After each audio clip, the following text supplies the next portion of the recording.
तो राधे राधे गाइस, स्वागत है आप सबका मेरे यूट्यूब जिसका नाम है श्रीजी। आज का जो हमारा टॉपिक है वो है कुमार भृत्य का टॉपिक का नाम है प्राण रक्षा विधि। इसमें हम शॉक, एक्सपाइक्लिकिसिया, foreign body respiratory tract, haemorrhage, acute renal failure, febrile conversion, SE अर्थात स्टेटस एपिलेप्टिकस, स्टेटस एक्सकेमेथस, फ्लूइड एंड इलेक्ट्रोलाइट मैनेजमेंट, ये सब पढ़ने वाले हैं। ठीक है, तो हम कहाँ थे, शुरू करते हैं ये चैप्टर। प्राण रक्षा विधि। शॉक क्या होता है? इंट्रोडक्शन है, कंडीशन है एक्यूट फेलियर की, characterized by the prolong hypotension leading to inadequate tissue perforation. All the forms of shock result in reduction in effective blood flow.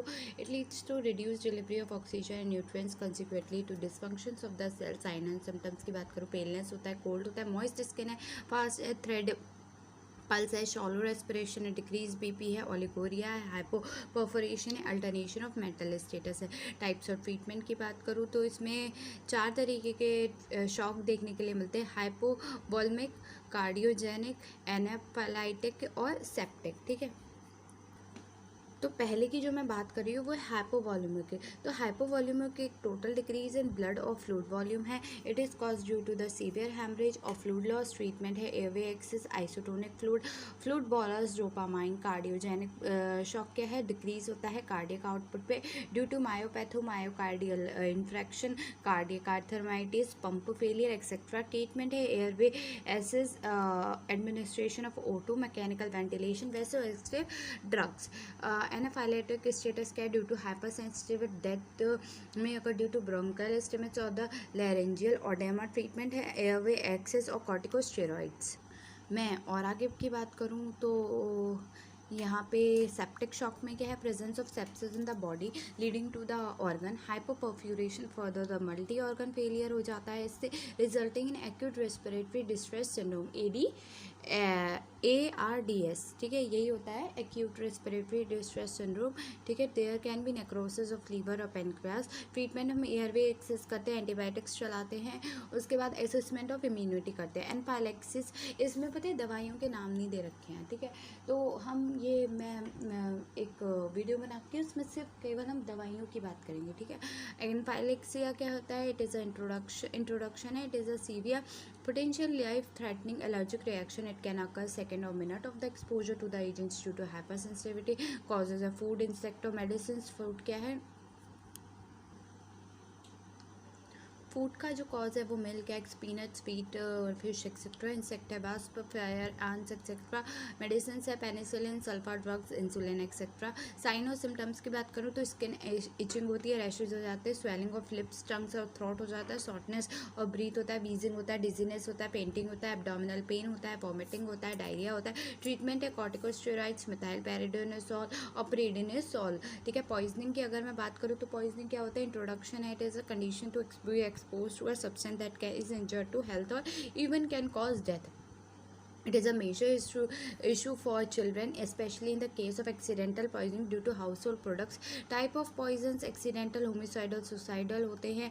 accidental जो 5 साल के बच्चे होते हैं उन तक देखे जा सकते हैं। ट्रीटमेंट और मैनेजमेंट की बात करूँ तो रिमूवल होता है सोर्सेज ऑफ पॉइजन का, removal of poison from the skin by washing with soaps. उसके बाद मैं बात करूँ तो क्या है? Initial escalation, stabilization.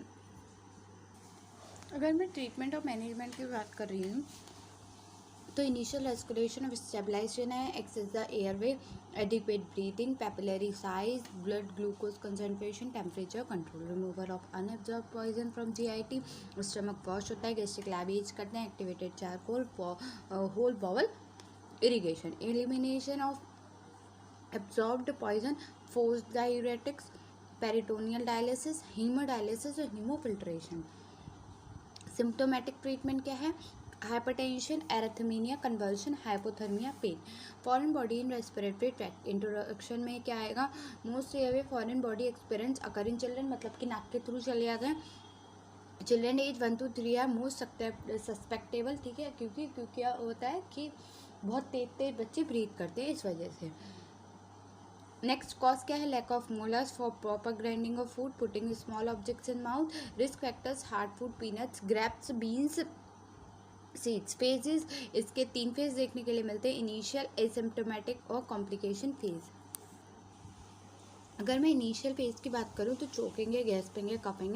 Asymptomatic phase की बात करूं, lodging of the objects with relaxation of reflexes that often occur in the reduction on cessation of the symptoms. Complication phase की बात करूं तो foreign body causes obstruction leading to pneumonia और abscess, foreign body in the nose. Symptoms क्या होते हैं, difficulty in breathing through the effective nostrils, foul smell, bloody nasal discharge, irritability, pain. Treatment और management क्या है, राइनोसोमी है, रिमूवल ऑफ फॉरेन बॉडी है। Foreign body in the larynx कैसे होते हैं, सिम्टम्स होता है क्रॉप का, स्टैटर का, कफ का, डिस्पोनिया का, हॉर्सनेस ऑफ वॉइस। ट्रीटमेंट और मैनेजमेंट में ब्रोंकोस्कोपी होता है, रिमूवल ऑफ फॉरेन बॉडी होता है। Foreign body in the ट्रैकियोब्रोंकल tree, symptoms क्या है, एपिसोड ऑफ कपिंग होगा, इंटरमीडिएट और कंटिन्यूस डिस्पोनिया होगा, साइनोसिस होगा, पेन होगा, हॉर्सनेस ऑफ वॉइस होगा। ट्रीटमेंट और मैनेजमेंट क्या है, ब्रोंकोस्कोपी है, रिमूवल ऑफ फॉरेन बॉडी है। हेमरेज में क्या देखा जाता है, एक ऐसी कंडीशन है जहाँ पे एस्केप क्या हो जाता है, ब्लड हो जाता है। ब्लीडिंग में आकर इंटरनली और एक्सटर्नली इंटू हॉलो विसरा, सेरस कैविटीज और एयर टिश्यूज। ठीक है, एक्सटर्नली, सॉरी इंटरनली तो दे नहीं रखा है इसमें, वैसे होता है हेमरेज, इंटरनली भी तो होता है। Causes, traumatic injuries, abrasion, excoriation, haematoma, laceration, incision, puncture, wound, crushing injury, contusion etcetera. Medical condition, intravascular changes, intramural changes, extra cellular changes, deficiency of clotting etcetera. Symptoms की बात करूँ तो क्या, symptoms depend on the loss of blood and speed of loss. General symptoms and reactions of the body respective order. Vagal sign of होता है, cardiovascular change होता है, reaction of blood होता है। उसके बाद दे रखा है restoration of blood volume, late change after 48 hours. Symptoms vasovagal sign of क्या होता है, स्वेटिंग होता है, पेलर होता है, गिडीनेस होता है, decrease BP of pulse rate, in ischaemia होता है, इमोशनल स्ट्रेस होता है, एंजाइटी होता है, फियर होता है। वैसे कार्डियोवास्कुलर चेंज क्या होगा, ब्रीदिंग बढ़ जाएगी, टैकीकार्डिया देखने को मिलेगा, सिक्रीशन ऑफ एड्रेनालिन होगा, selective vasoconstriction in to increase the BP, BP भी बढ़ जाएगा, क्यों, हार्ट रेट इंक्रीज हो गया। Reaction of blood, increase platelet count, fibrinogen and ESR, restoration of blood volume, there will be the withdrawal of the fluid and right from the intestinal compartment to the plasma compartment, decrease in lymphatic flow। तो क्या देखने के लिए मिलता है हमें, restoration of blood volume में there will be the withdrawal है फ्लूइड का और इलेक्ट्रोलाइट का इंटेस्टिनल कंपार्टमेंट से कहाँ तक, प्लाज्मा कंपार्टमेंट तक। डिक्रीज होता है लिम्फोटिक फ्लो में, water is drawn from dense connective tissue, haemodilution occurs. Late sign after 48 hours क्या होता है, रीजनरेशन होता है लॉस्ट ब्लड का, स्टिमुलेशन होता है, सिक्रेशन होता है, एरिथ्रोपोइटिन होता है with stimulation bone marrow to produce RBC, stimulation of erythropoietin is due to the dilation of the blood and a result of anorexia। ये जो हेमरेज है, ये क्वेश्चन पूछा गया है 5 नंबर में इस बार MJPRU का जो पेपर हुआ है 22-23 का, उसमें। ठीक है, ट्रीटमेंट क्या है, मैनेजमेंट का, treatment management depends on the types, causative factors और bound area of blood, presence of foreign objects etcetera. Management of internal bleeding कैसे करोगे, it is beyond first aid and is life threatening. Surgical treatments और doctor में suggest vitamin K, plasma और blood transfusion. Key points for the wound management क्या है, elevation है, direct pressure देते हैं, प्रेशर पॉइंट्स लगाते हैं। ठीक है, एलिवेशन में क्या करेंगे हम, keeping the wound so above the level of the heart to decrease pressure at the injury point and therefore reduce bleeding. This mainly applied to the limb and hand, do not apply for the broken limbs। Its elevation may worsen the injury, मतलब बढ़ा देगी injury को। ठीक है, उसके बाद मैं देखूँ तो यहाँ डायरेक्ट प्रेशर है, placing pressure on the bounce will construct the blood vessels manually. Pressure points क्या होते हैं, कंस्ट्रक्शन है मेजर आर्टरी का विच कैरीज करता है blood towards the injury, perform करता है। Place where a pulse can be found only used when elevation of direct pressure be help sufficiently use 4 fingers to detect the pulse। Apply firm pressure with the heel of the hand or 4 fingers along the path of the artery to compress it against the underline bone. Next है acute renal failure, ARF होता है, और acute kidney injury भी इसे ही कहते हैं। ठीक है, तो एक्यूट रीनल फेलियर क्या होता है, इंट्रोडक्शन होता है, एब्रॉप्ट डिक्लाइन होता है रीनल फंक्शन का, सडन एंड टेम्पररी लॉस होता है किडनी फंक्शन का। It is an acute condition which is potentially reversible. ऐसा कहते हैं कि जिनको डाइजेशन की प्रॉब्लम होता है, जिनको ज़्यादा कॉन्स्टिपेशन होता है, उनके लिए किडनी की प्रॉब्लम नॉर्मली हो जाती है। अब मैं आगे बात करूँ तो इसकी it is an acute condition which is potentially reversible, ये पोटेंशियली रिवर्सिबल है, ठीक है। कॉज क्या होता है, decrease blood flow to the kidney, haemorrhage, surgery और शॉक। ऑब्स्ट्रक्शन क्या होता है, ब्लॉकेज होना, यूरिनरी ट्रैक्ट का इन्फेक्शन हो जाना, किडनी टॉक्सिमेट due to the medication, heavy metals, ग्लूकोरामाइटिस। साइंस एंड सिम्टम्स की बात करें तो फीवर होता है, रैशेज होता है, सीवियर वॉमिटिंग आती है, ब्लडी डायरिया हो जाता है, हेमरेज हो जाता है, ठीक है। एब्डोमिनल पेन होता है, पेलनेस होता है, इन्फ्लेमेशन होता है आइस का डोनू और एक्सेसिव यूरिन आउटपुट। ट्रीटमेंट में हम हॉस्पिटलाइजेशन करते हैं, इश्यू और फिजिकल एग्जामिनेशन करते हैं, identify the cause, stop all nephrotic toxic drugs, fluid and electrolyte management, diuretic therapy और medication to increase the urine output, medication to control BP. Specific diet है protein की 0.6 to 1 ग्राम पर KG per day, calorie की 50 to 100 calorie पर KG per day, ठीक है। Glucose containing fluids है, self restriction है, 5% intensive calcium supplementation if needed. Febrile conversion क्या होता है, फेब्राइल कन्वर्शन इसे ही फेब्राइल सीजर्स भी कहते हैं, associated with high body temperature but without और अंडरलाइंग CNS, ठीक है, उसके infection. Febrile conversion usually due to the fever with body temperature greater than 38 degree Celsius, commonly occurs in the children between the age of 6 months to 5 years। आगे बात करते हैं तो commonly use in the childrens between the age of 6 months to 5 years। Febrile seizures generally last for less than 5 minutes। Complex fibre seizures is the condition in which the seizure last longer than the 15 minutes और multiple episode occur with 24 hours। The child should be shifted to a hospital. Sign and symptoms, body stiffness, twitching of extremities, loss of consciousness, eye remain open, irregular breathing, vomiting, body temperature और 38 degree Celsius से greater होगा। उसके बाद मैं बात करूँ treatment और management की, तो during conversion IV डाइज़ेपिन, maintain free airway with the periodic suction, protect child from injuries, semi-prone position before or after conversion, antipyretic treatment, further management, counseling of the parents, long-term prophylaxis with anticonvulsant drug। Status epilepticus, SE। Status epilepticus क्या होता है, it is a medical emergency associated with the significant morbidity and mortality. It is defined as a continuous seizures lasting more than 30 minutes और 2 or more seizures without full recovery of the consciousness between any of them.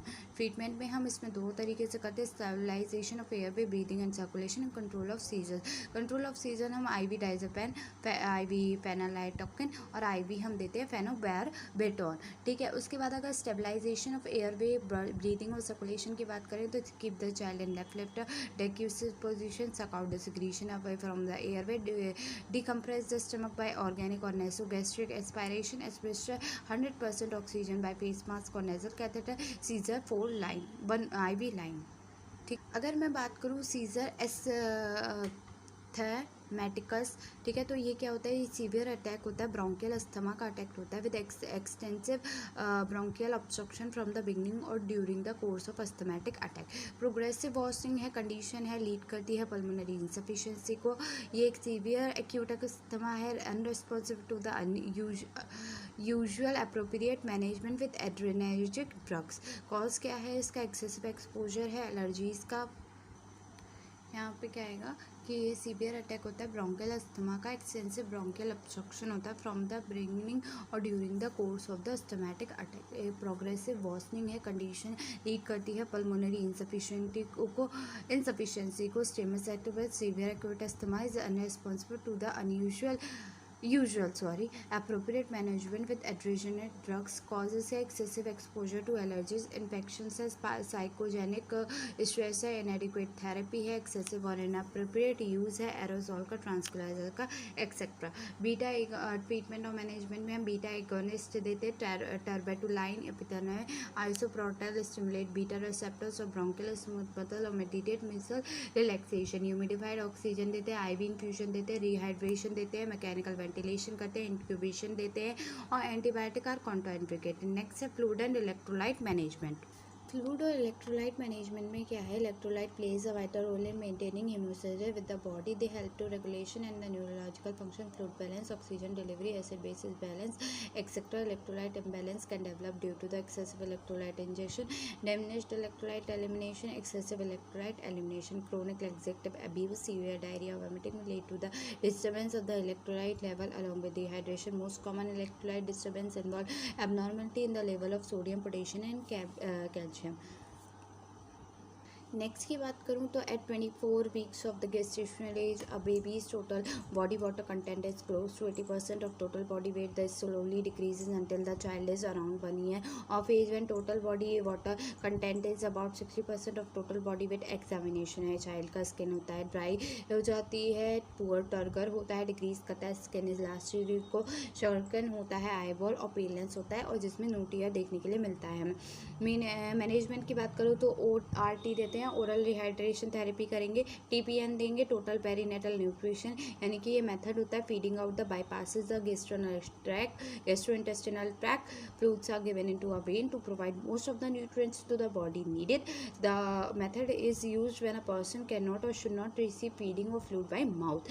Intravenous infusion करते हैं, intraosseous insuction करते हैं.